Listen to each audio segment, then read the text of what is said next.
Sebuah film berjudul Senja yang Hilang tengah dalam proses pencarian pemeran. Ratusan remaja memadati Geopark Information Center di Palabuhan Ratu, Sabtu dan Minggu kemarin, untuk mengikuti proses casting film yang terinspirasi dari kisah nyata perdagangan orang. Film ini digagas oleh sutradara muda Bara Bantalaseta dan ditulis oleh Satria Pena. Meski baru memasuki tahap awal produksi, alur ceritanya menjanjikan, mengangkat kisah seorang gadis pesisir yang menjadi korban sindikat perdagangan manusia. Sutradara Bara Bantalaseta mengatakan, bahwa cerita ini berangkat dari realita yang terjadi di daerah pesisir. Ini nanti bertutur seorang gadis lugu di pedesaan, terus kemudian segala apa yang pada akhirnya dia terjerat kepada tindak PPO. Nah, tetapi orang kan taunya kalau tindak pidana penjualan orang itu dilakukan oleh misalnya karena tergampang teriming-imingi segala macam kan gitu. Nah, tapi di Senja ini saya ingin memperlihatkan bahwa faktor penyebab kenapa itu adalah dari lingkungan keluarganya sendiri. Ya, dari lingkungan keluarga sendiri. Apa yang dimaksud lingkungan sendiri itu adalah kan itu dari sebuah keluarga sederhana yang berada di kampung, jauh dari mana-mana, yang strata pendidikannya itu masih rendah.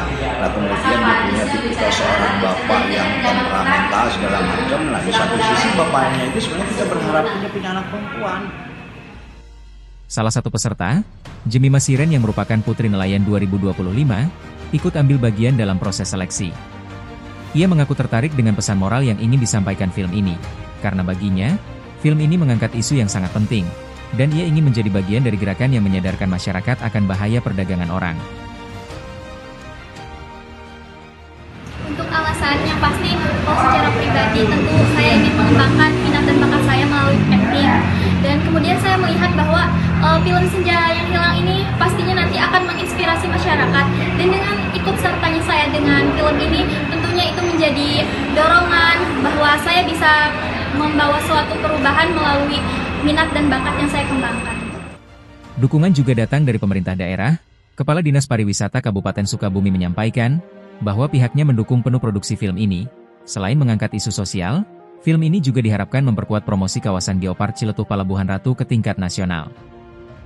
Hadirnya perfilman ini, khususnya yang Senja Hilang ini, yang pertama ini edukasi ya, karena TPPO.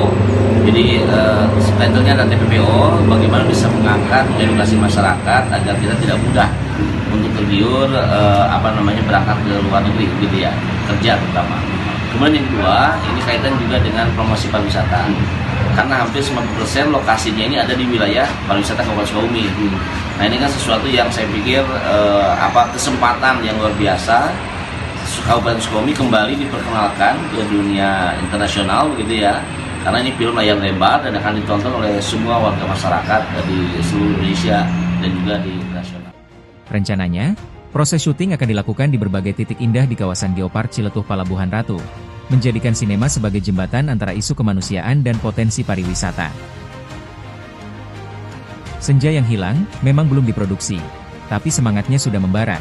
Dari pantai selatan Sukabumi, suara keadilan dan harapan mulai menggema melalui layar lebar.